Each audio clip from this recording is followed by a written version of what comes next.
Live शोध सत्य बातमीचा। आज सकाळी 7:30च्या दरम्यान स्वामी चिंचोलीच्या हद्दीतील दत्तकलेजवळ सकाळी सेलोरो कार व ट्रक यांच्यात झालेल्या भीषण अपघातात तिघांचा जागीच मृत्यू झालाय। यात एका नववधूचाही समावेश आहे। अपघात स्थळावरून मिळालेल्या माहितीवरून पुण्यात कामानिमित्त स्थायिक असणारे मस्के कुटुंबीय पुण्याहून सोलापूरला आजारी आजीला भेटण्यासाठी सेलेरो MH12 LJ 6054 कारमधून निघाले होते।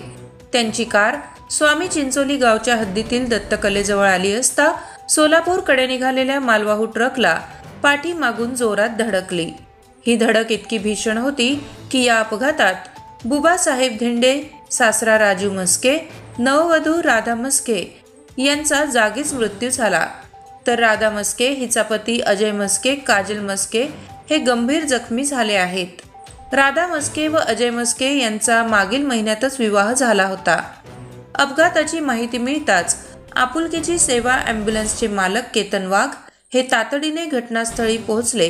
त्यांनी तिन्ही मृतदेह भिगवण ग्रामीण रुग्णालय येथे पुढील कार्यवाहीसाठी नेले, तर जखमींना भिगवण ICU हॉस्पिटल येथे दाखल करण्यात आले असून त्यांच्यावर उपचार चालू आहेत। घटनास्थळी भिगवण पोलीसचे कर्मचारी व रस्ते महामार्ग पोलीस हे तातडीने पोहोचून पुढील कार्यवाही चालू झाली होती।